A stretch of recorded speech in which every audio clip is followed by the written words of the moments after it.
Man, I want to get right into it though. Me and you, we have a lot of conversations. We talk a lot about a lot of different things, you know. And one of the things I want to jump into today is something I was wondering. So it's 2025 right now. It's what is this? August of 2025, almost September. September start next week. So it's August 31st. August 31st, September 1st is the day after that. Okay. So how long you been out of prison now? 20 November 3rd will be 24 months. 24 months that you've been out of prison now. Let me No, not 24, but on November 3rd it'll be 24. On November 3rd it'll be 24. So almost 24. We're a few months off. Right. So 24, almost 2 years you've been out now. Yeah. Okay. I want to ask you a question, right? And give me a second. Let me put this on display real quick. I actually want to ask you something about this. So you've been home now from prison for almost 24 months, almost 2 years. Yeah. And you was there for how many years? 5 years? 5 years, 10 months. 5 years, 10 months, right? During that time, you had the opportunity to bond with people and create these relationships and everything like that, right? Yeah. So my question to you is, having to do all of that and create all of them bonds and create all those relationships, but then you knew you had a date to get out, but you also knew that other people there probably ain't never getting out are going to be fighting their case for at least the next few years. Do you have any level of survivor's remorse? At times, most definitely. Yeah. At times, because, social media is a big thing, and I post some of my work on social media and some of the things I do in my day-to-day life on social media. And I get a lot of guys from the penitentiary. Like, I got a brother, I love this guy to death. He ain't never coming home, though. Yeah. He called me sometimes, or he'd DM me. He'd be like, hey, Fad, I just seen what you posted. I made them brothers come in here and watch that. Mm-hmm. And he'd tell me, like, look, bro, some of those guys, like, that you was just with, I'll pull up your page and be like, man, come and watch, bro. Mm-hmm. You were just in the same position he was. Yeah. Look what he doing. You got the opportunity to do that. Mm-hmm. You feel me? So, like, I take that with a grain of salt sometimes, too, though. Yeah. Because it can be a lot of pressure, and it can be a lot to weigh on you, with not even just them, with family, friends, co-workers, just people in my day-to-day life, because on the outside, when I go to a service call or I go do a job, they don't know my background. Yeah. They know I'm showing up. It's an electrical problem. I'm here to fix it. Yeah. They don't care about me being in prison, me transitioning to this, me becoming a man. They don't care about none of that. Hey, is you going to fix this or not? Mm-hmm. Is the job going to get done or not? So I have to compartmentalize a lot of that stuff. Yeah. Because at the end of the day, if I can't show up and do my job, then none of this really matter. Yeah. But at the same time, too, though, I use that as a fuse sometimes, because a lot of my coworkers, or just people in general, what I find out in this world, like people in general who ain't never had their freedom or liberty snatched from them. Right. They take a lot of stuff for granted. Yeah. So there's a lot of times, like, I might hear somebody say, I'm just here for a check. Or, fuck it, I ain't got to do that right now. I could wait till tomorrow. Or this, it can just be some bullshit. That's not how I work. That's not how I operate. If I'm here to do something, I'm here to do it.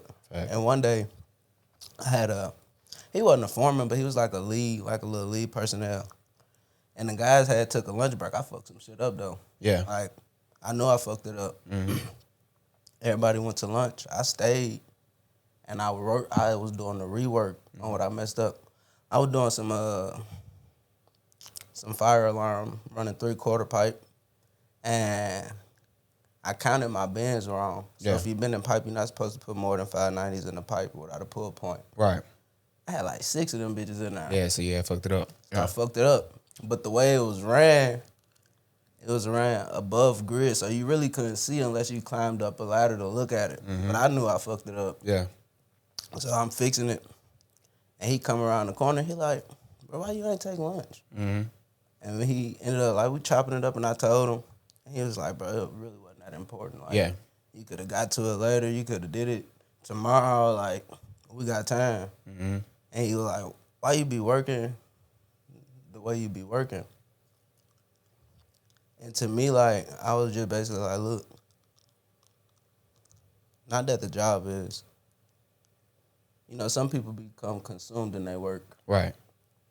but I actually enjoy what I do. Yeah. If I didn't fix it, it's a slippery slope. If I let this slide, I might let some other shit slide. Not just in work, but in life. Yeah, you don't want that comfortability because you know what having being comfortable led to originally. Right. So I always got to stay on my P's and Q's. And then, too, a lot of people in the business world, they like to try you. Mm-hmm. Or they like to try your skill set, test your knowledge, see what you know. And for a little while when I first started, I had not a complex, I'd say, but like, I'd be in these rooms with these people and I'd curtail certain things they would ask me, or certain things I would say, because I was just happy they let me in the door. Yeah. I just really wanted to be there. Damn, I'm glad, hey, y'all been waiting to have this type of meeting. Yeah. Because as the installer, like, and I low-key learned a little business point too. Even though like I'm installing and I'm not the project manager, I'm not drawing up the blueprints, this, that, and the third,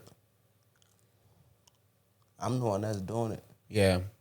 I'm the one that got to do it at the end of the day. So I had boots on the ground. You doing the work.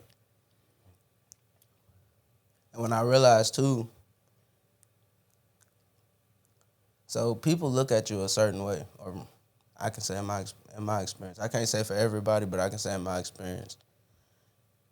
A lot of people think I've been doing this a lot longer than what I've been doing it. Yeah. Right. And I'm very straightforward in life in general. Just I'm straight up and down. Let me ask you this: why do you think people look at you a certain way? Because you're a black man? Because you're a past? Not just because I'm a black man, not because of my past, but I carry myself a certain way. Okay. Right? And people like to judge a book by its cover. Yeah. So, like, for instance, one day on the job site, if I'm in a panel room doing something, I might be listening to fucking Cody Johnson. Okay. Warren Zelders.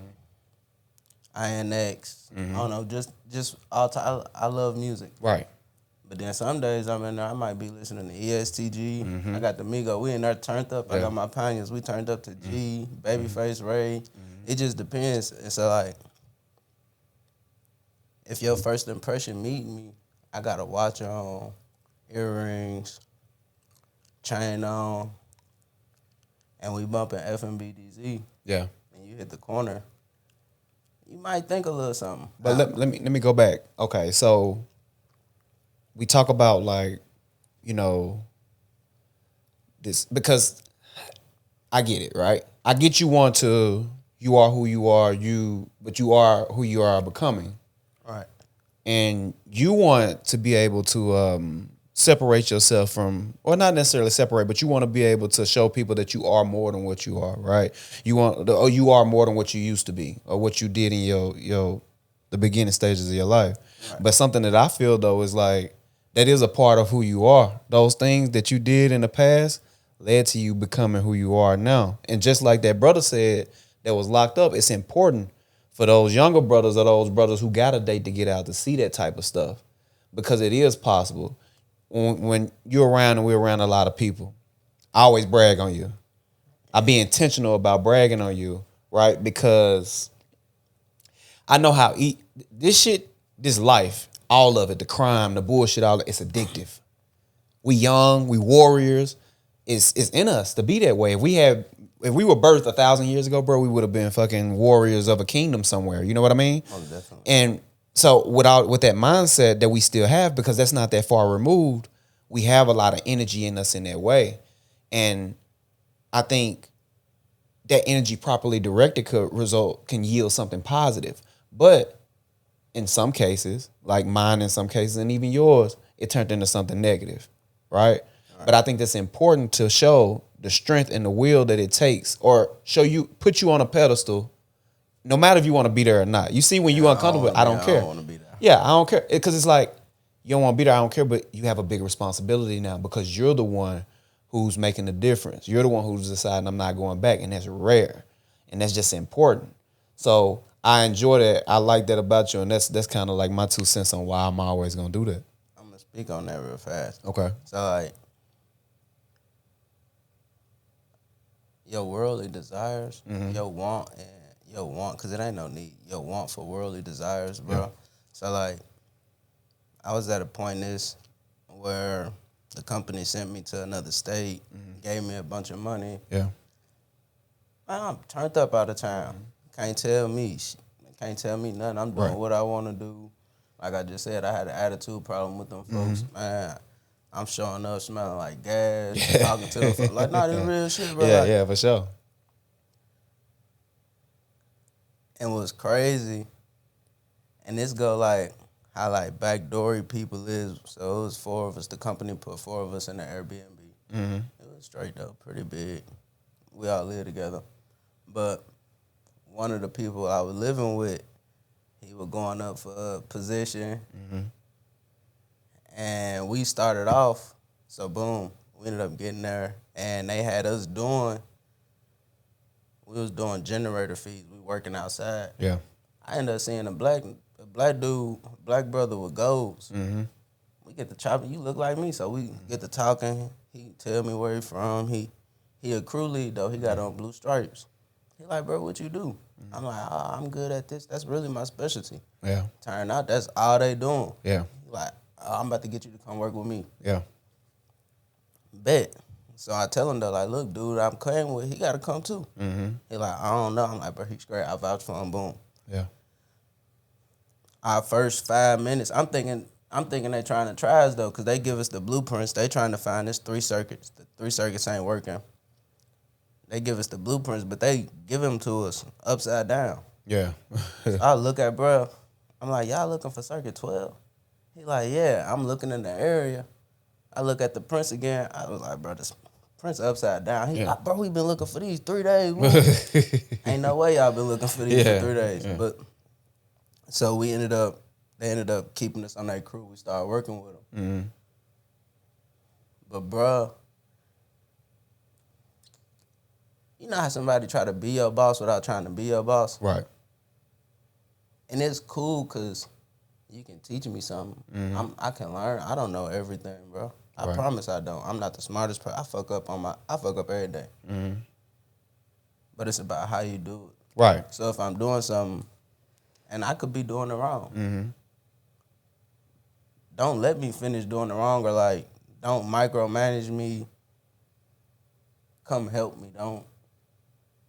Don't try to make it seem like you doing something you're not. Yeah, 100%. And so like that's where me and him were like, Yeah, we clash. would have But whole time though, so like, but we had a couple of disagreements, bad shit.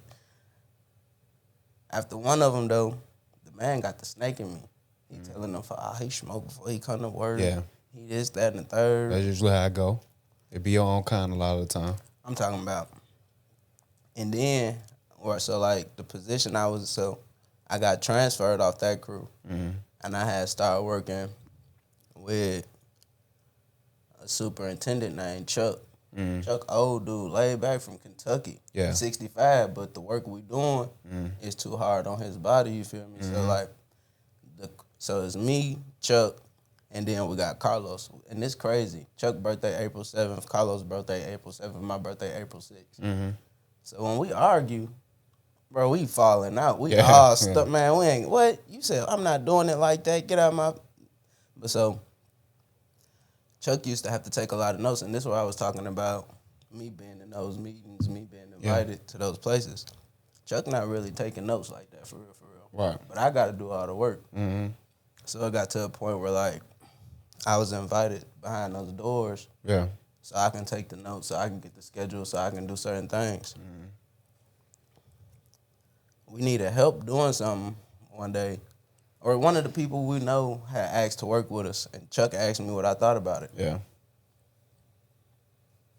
Man, that man can't come work with us. Yeah. Yeah. Flat out. Yeah. Not that I was on some hoe shit or like I felt like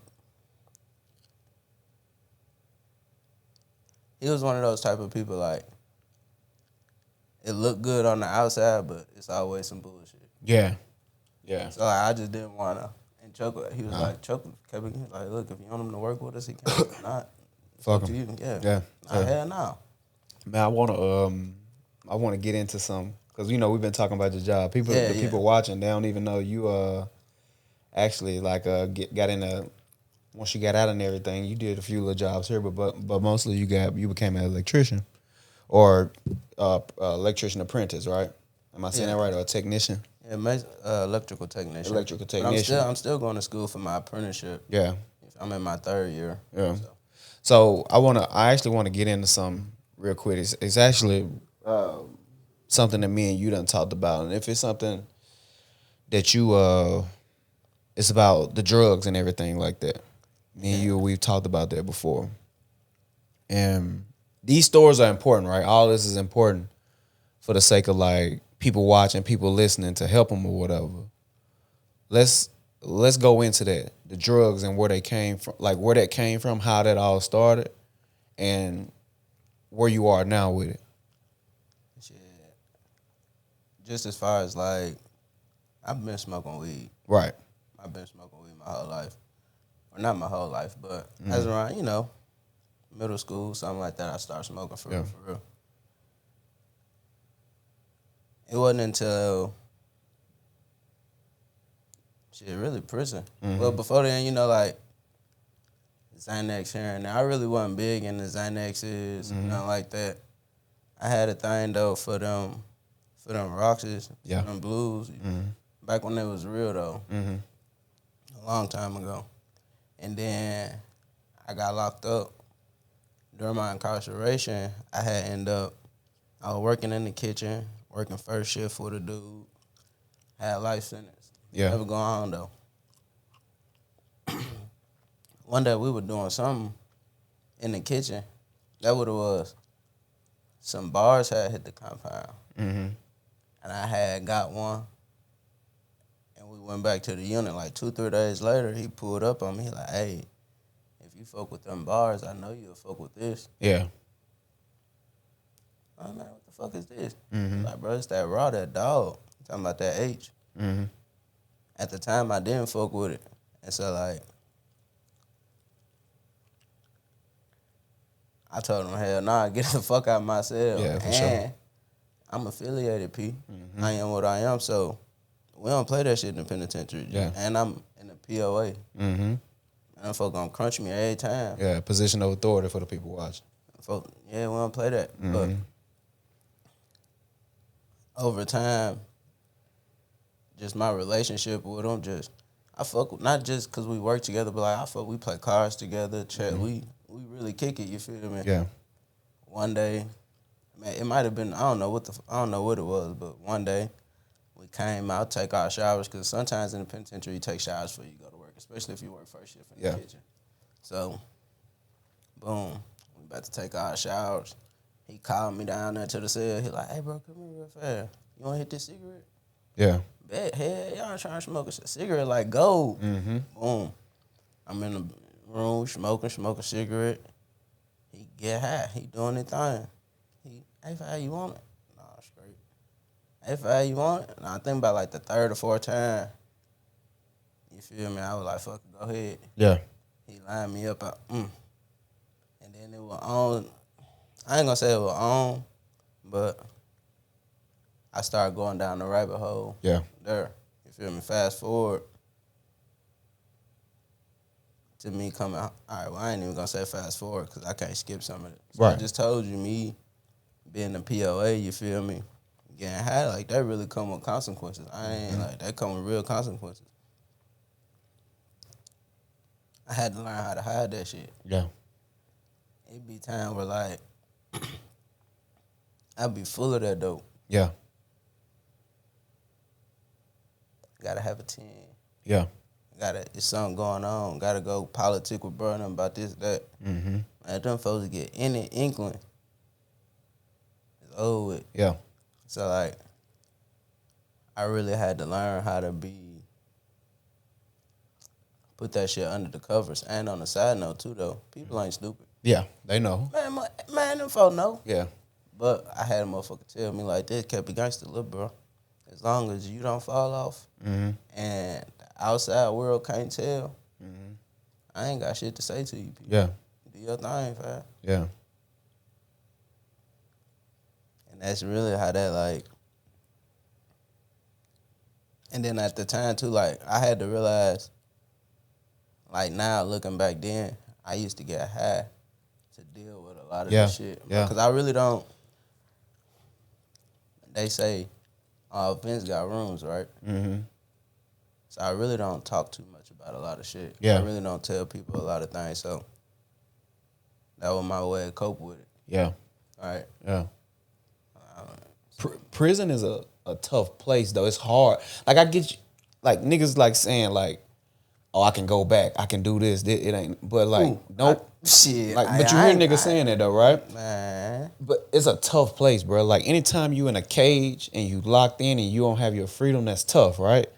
So I hear that a lot. People going to prison and don't really, they dabble in drugs, but when they get there to pass their time, they get involved in drugs heavy.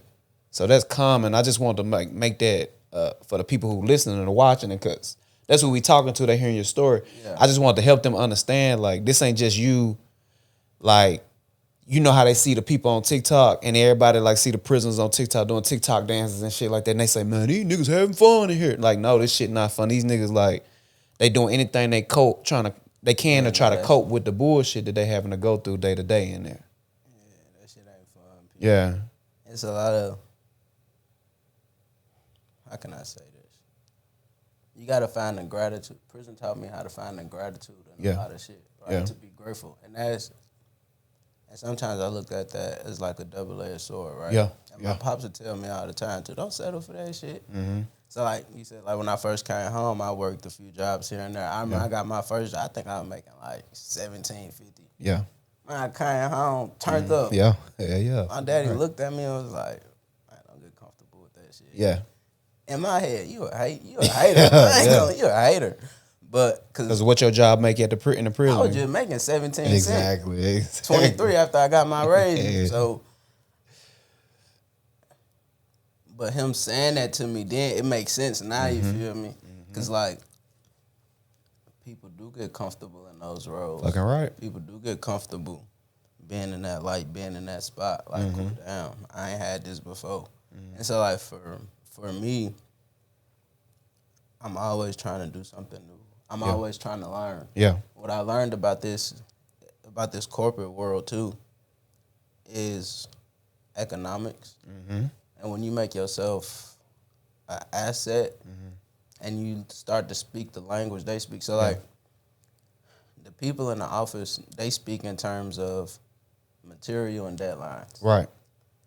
The owner might speak in terms of bottom lines and payroll. Facts. My manager or my direct contact, he speak in the terms of deadlines, job hours, and material. Me as the installer, I gotta know how to speak all their languages because I gotta deal with all them folks. Yeah. You feel me? So like, and when they see, because like you got some people who might be good, who are a good installer, but a shitty people person. Yeah. They don't go very far. Or they get comfortable in a certain role. Yeah. You gotta have that customer service. I'm terrible at customer service. Yeah. I'm terrible at customer service, but I know I can sell water to a whale and salt to a snail. Yeah.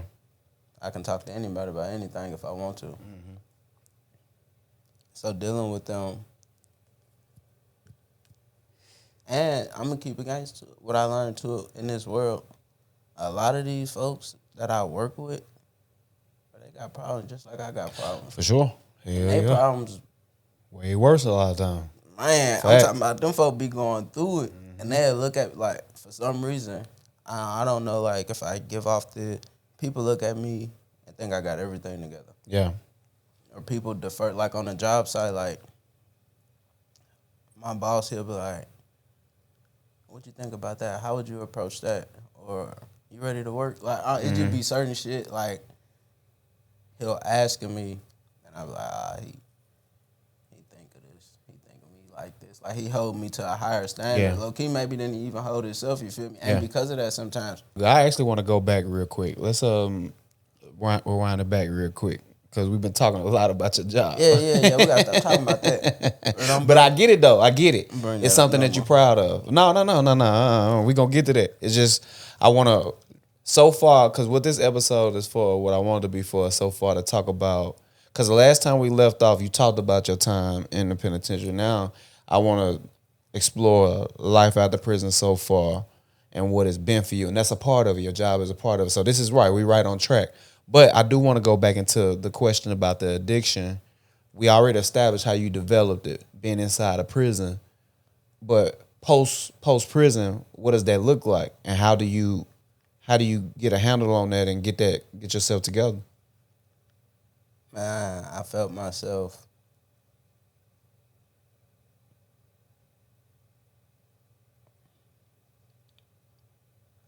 not disappointing myself, but I felt myself going back into that place. Yeah, And I'm not necessarily talking about the prison place. I'm talking about just the mindset, right? yeah, And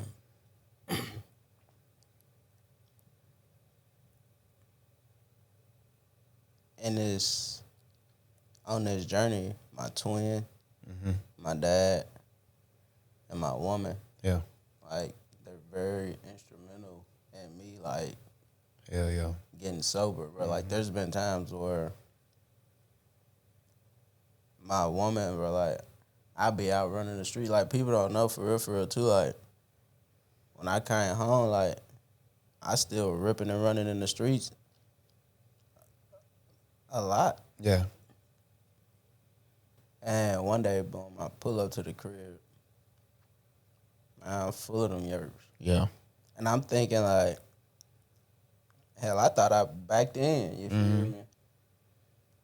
I fell asleep with the car in reverse. She came outside and got me. yeah, You feel me? yeah, Got me out the car, parked the car, and we went in the house. You feel me? And it's not that like she didn't throw it up in my face. She wasn't mad at me. She was disappointed in me. yeah, You feel me? And for my woman, for her not to be mad at me, for her to be more disappointed in me, I knew how much I hurt her. Yeah. You feel me? For her to see me like that. Because it's easy, like, it's easy for somebody to anger. Come to anger, you feel me? And we didn't talk about it immediately. yeah, Hell, I think I was avoiding that shit. I knew the next day. I knew she wanted to talk about it.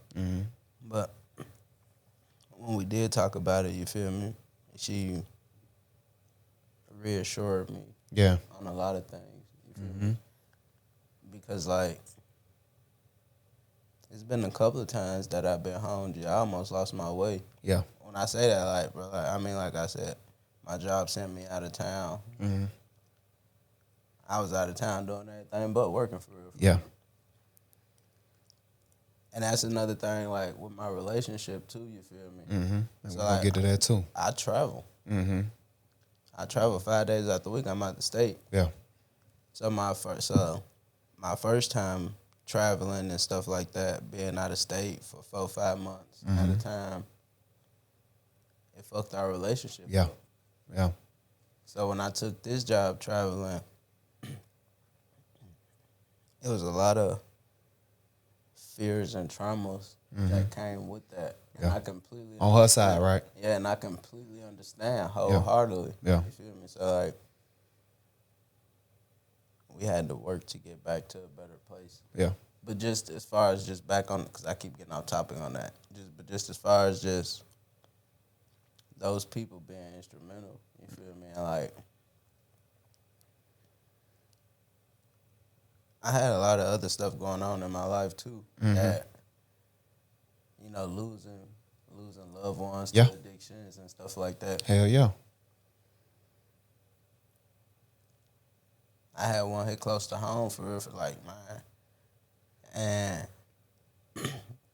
seeing my brother and my sister and my mama face, you feel me? yeah. As that person passed, knowing that person passed. And they know I get high. Yeah, yeah, yeah. So then that, you know what that turned into? What's that? All focus on you. Yeah. at all times. Because they don't want you to go in that same way by addiction. But at the same time, they know how I am too. Yeah. Man, y'all tripping. Yeah. Y'all Stubborn? Y'all tripping, stubborn. Like I'm super stubborn. Yeah. And I used to be cocky with it. Yeah. And this was my pops told my pops was like, me and that man, bro, we be butting heads, but it's cause like we so much like he a cool dude though. Like I fuck with dude. We were having a conversation about something. He like, son, you high? You be getting high?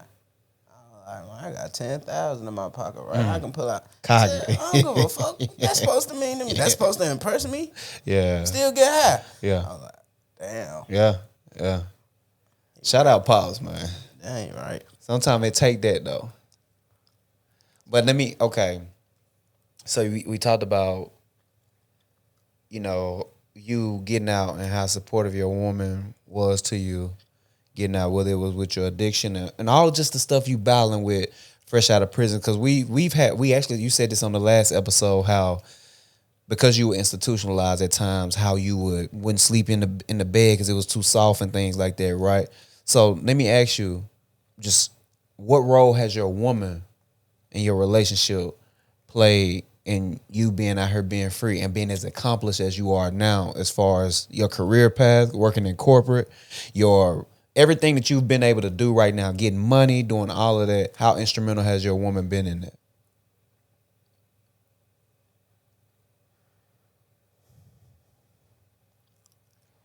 Very. Yeah. And I'm gonna say that, and I'm saying that in this way, right? Whoever you choose to be with, that's your other half, Right. right? And not just in a literal, like literally that's your literal other half is what I'm trying to say. Yeah. When you're not in rooms, that person go to bat for you. Yeah. When you might fuck around and think. For instance, I might think I put my travel toothbrush in my bag. Yeah. I swear I know I put it in there. I've been looking for it for 20 minutes. Yeah. When I get to the hotel, I'm on the phone with her. I can't find my toothbrush. Baby, you left it on the bathroom counter, but I put it in your black bag. Oh, shit. That's what you need. Little shit. Stuff like that, Yep. you feel me? Yep. Facts. But on the flip side, too, though, like,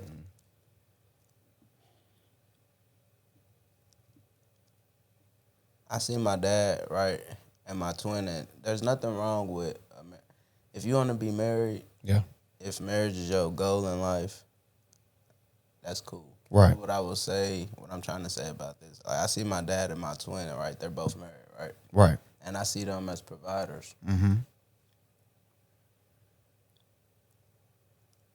Sometimes people expect more out of you than what they expect out of themselves. I like right? that. Or what they even give themselves, right? I agree. And because I'm going to be, our first year and a half, bro, I'm coming straight out the penitentiary. Yeah.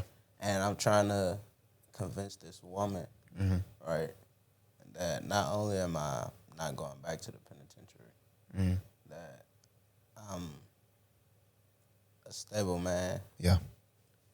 Not only mentally, physically, spiritually. I can lead. Yeah. You feel me? And so, like, and I had to look, like, probably like 2-3 weeks ago, I had to, like, put myself in her shoes, right? Yeah. And I was like, damn, if I met a girl and she came straight out the penitentiary and she was like, look, we're going to do it like this. You're going to be with me and we're going to program like this, right? Yeah. Nah, I look at her like she crazy. Yeah. But me and her, one thing, don't you see me doing this? Like, it ain't like I'm telling you this and I'm not doing it. Don't you see me? Don't you see me doing this? Don't you? You feel me? So, like, just getting on the same page. Yeah. On one accord, right? Yeah. And that's still tough. Yeah. Like, that's still tough because I like things a certain way. She like things a certain way, right? Yeah. But trying to find that balance where we're both okay with it. it's a whole different ball game. Yeah. And that's cool. Take your time out. Get to know your partner. Don't Fucking rush. right. You feel me? Yeah. Yeah. You know, it be days with bullshit. Bullshit comes. Yeah, all the time. Yeah, yeah, yeah. Cause I just happened to. My birthday April 6th. Her birthday April 7th. My pops are birthday April 10th. I'm talking about. Not only did I get a partner who is my zodiac sign, Mm-hmm. but I tell people I be like, she like a mirror image of me. Yeah, the woman version of you. Like the way she act, talk, walk. Yeah. Damn, she act like me. Yeah. And it only get crazier the more y'all together because y'all pick up on each other's habits, huh? Yeah. It's cool though, man. Hell yeah, man. Like you need that. And it ain't gonna always be up. You know this, but shit, you need that though. Yeah, most definitely. You know? Not unwavering love, bro. Like at a point in our relationship, she showed me unconditional love. Yeah. You feel me? Undying love. Like Yeah. a lot of people would be like, man, get the fuck out, my man. For sure. Deuces. Yeah. But sure. neither one of us are perfect. Pull your mic up a little bit. Neither one of us are perfect. We both, you feel me, got Yeah. our ups and downs. But shit, we trying though. Yeah. Should be good. But I want to ask you a question. Actually, I asked this question on the last show. I want to hear your perspective on it. Would you rather be loved, right? But would you rather be loved but never respected? Or would you be respected but never loved? Respected, never loved. Absolutely. I done been in those positions. Yeah. Just in social, like with family, with friends, co-workers. Yeah. And examples of that is on Monday, if you work with me, bro, we might not do shit till lunchtime. Yeah. Right? But next week on Monday, I know the deadline, I know the schedule. Yeah. I know we gotta work. Right. Right. So now you looking like, damn, bro, last week on Monday we ain't work. Yeah. Now you feel some type of way. But if we just work, I use way too many work references, bro. Yeah. I use way a lot too, of work references. I work too much, bro. That shit. We gonna Nah, man. fucking use it, B. I ain't even finished now.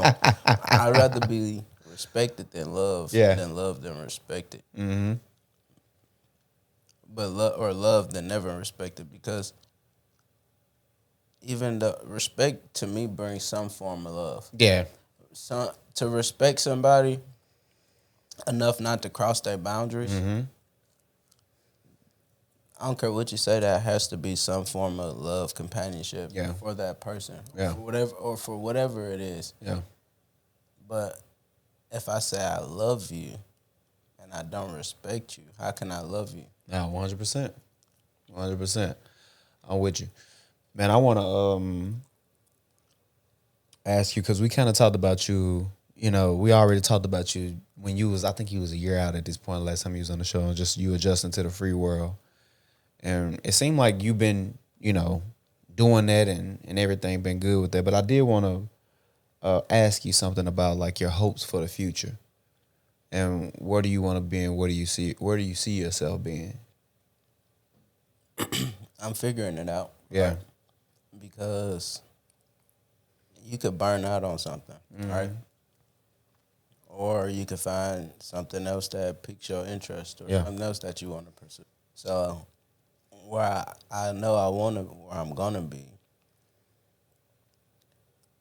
more financially stable. Yeah. More spiritually grounded. Yeah. As far as like schooling wise, wrapping up school, finishing up for my journeyman's license. Yeah.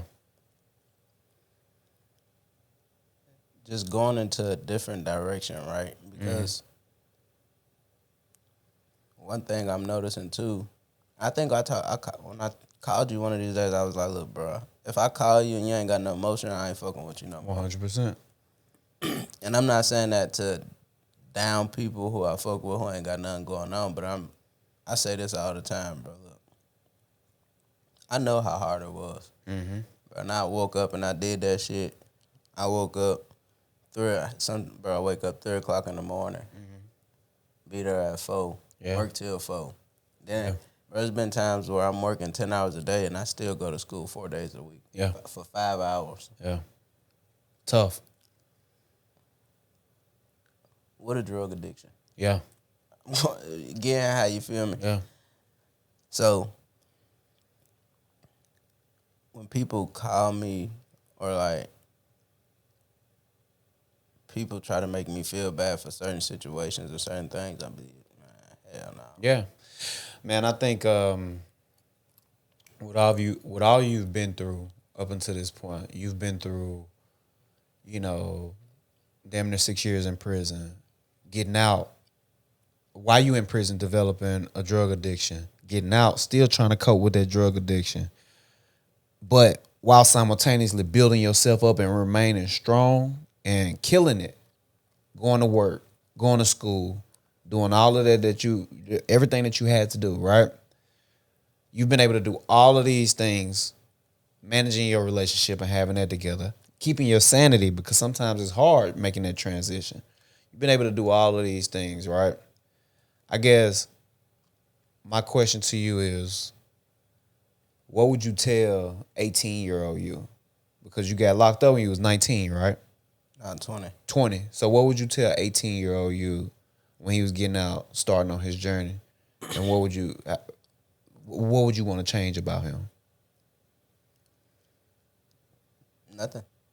Not as far as change anything. Yeah. Right. But if you feel it, trust it. Yeah. Come on now. Hell yeah. If you feel it, trust it. Simple as that. Yeah. So like, cause everything I've been through, bro, it's been a ride. Yeah. But some of the stuff, and this goes to show, like, I'm saying this to say, in my day-to-day life, when I'm out there in the world, navigating the world, bro, the world is a crazy place. 100%. And I've been all over the place since I've been back working, traveling. A lot of stuff I've been through, bro, it saved me out there. Yeah. I know how, not that I think I know how this situation go in. I done seen this shit a thousand times. Before. You seen that movie. Hell yeah. Hell yeah. And it may not even be violent. Mm-hmm. It may just be making the wrong decision or just doing the wrong thing or saying the wrong thing or reading a room the wrong way. You feel me? I done seen this a thousand times. All right, cool. I know how to play it. Yeah. You feel me? So everything I've been through is giving me that, I ain't gonna say little advantage, but it's giving me that, all right, I got that. Yeah. Yeah. I think people like you, bro, again, you may not want to hear this. I'm going to tell you anyway. I think people like you are important because I'm going to give you your flowers. You don't have to give me mine back because I know you like doing that. Don't give me mine back. I'm finna give you yours. I know people like you are needed because in my time, I used to call myself King Chief the Revolutionary. All right? That's what I used to call myself. And I feel like people like you are needed. I always thought about the leaders of our times in the past, right? And one of the people that, two of the people that always stick out to everybody, of course, is the main two, is Dr. King and Malcolm X. I feel like, and not to compare you to them or anything, but I feel like for me growing up in life and trying to figure these things out, the autobiography of Malcolm X, all these things, that resonated with me because if you know his story, then you know he was living in a different form, the same life that I'm living at the time. He was living a life of crime or a life that, I guess the quote unquote upstanding American citizen wouldn't live or didn't appreciate. They called him a hoodlum. Exactly. And his message resonated so well with me in my youth. Even now as an older man, the more mature version of his message resonates with me. And it resonated with me so well in my youth. And that's why I feel like people like you are important, because where somebody like me can tell them something, or somebody that hasn't lived it or experienced it can try to tell them something, but they can't hear it. Somebody like you has that, and you've lived it and had to accept consequences for it, and ultimately took a good amount of your life away from you. You can preach that message to them, and that may not be what you want, but God gave you this trial for that. And I think it's up to you to use that in the most positive way that you can. You know, I got a lot of nephews, right? Yeah. And a lot of nephews, a lot of little cousins. Mm-hmm. And that goes like when I was talking about bro from the penitentiary. Yeah. I know those guys watch me. Yeah. I know my little cousins watch me. Mm-hmm. I know they watch me. Yeah. How? When I call them or I call mama, they tell me. Yeah, yeah. Uncle, when we gonna see you again? I just seen your video. I seen it. One of them commented on my page a few times. I can't wait to see you. Yeah. Uncle, this, that. Yeah. So like, even my nieces, you feel me? Mm-hmm. So like, not that, what they say, when people look at you a certain way, and my dad told me this too. Yeah. Because I had a job opportunity, and I had called him about it, and I ain't gonna say I was scared, but I was nervous to take it. Yeah. It was a lot of responsibility, and he was like, look, and it was a company that saw me working and was like, bro, we want you to come work with us. Yeah. And he was like, they approached you for a reason. Yeah. He was like, sometimes people see in you what you don't see in yourself. That's a fact. He was like, so if they came to you and said, this is what they seen, and they believe in you can be more than what they seen. Yeah. And I'm saying that to say this. With people in the world, with my coworkers, like, just in general, I might walk into the room. I might be the least paid person in there, but they're going to ask me, hey, bro, how do you think we should do this? Yeah. Is that good for you? Mm-hmm. When people see you in a certain way and you don't see yourself in that way, that's your divinity. Yeah. To me, not to everybody, but to me, that's your divinity, and people see that. Yeah. So just me trying to actually live that and uphold it, you feel me? Because the world is I ain't have all these distractions with 4 walls. Yeah. Yeah. But man, it's been fun. It's been a blessing, bro. Mm-hmm. Some days, I'm better than I deserve. Yeah. Most of the time. So I don't take none of this for granted. Yeah. Bro, I don't take none of this for granted. Hell yeah. Hell yeah. Enjoying the ride. Hell yeah, man. Look, man, I appreciate you coming on to chop it up, man. Hell, you know you always welcome back. Hell. Yeah, no. Your story is important. Your story is important.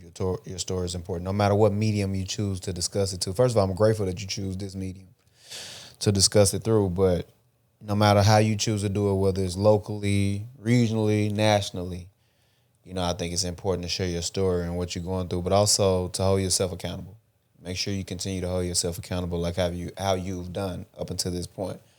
Because that accountability factor, that factor that kept you getting over whatever you went through or whatever you're going through, whether it's something in your head or something that you chose to do of your own free will, or whether it's something God placed on you, you fighting through it and you continue to fight it, man. And just know people like me, I will assume your dad from hearing about him, your brothers, everybody, we all rooting for you, Most definitely. And I'm going to tell y'all about bro too, man. I had a situation and I really didn't want to do it.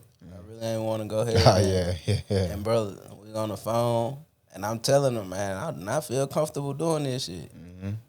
And he let me finish saying what I was saying. Yeah. He was like, yep. But yeah, bro, when you gonna go ahead and put that behind you? Yeah. I was so mad. I'm looking at the phone, bro. You must hate me or something, bro.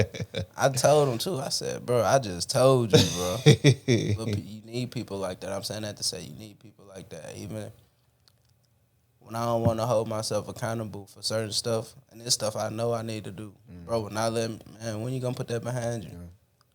You special, bro. You special. Hell yeah, you special. I like to hear it. I would love to see you fucking, millionaire, whatever, Yeah, it's coming. all of that. So you special, man, and keep on staying locked in. And man, anything that I can do to help on your journey, I'm always down to help you. But listen, man, this is the ChoppedByT podcast. We'll get real, raw, authentic conversation. Until next time.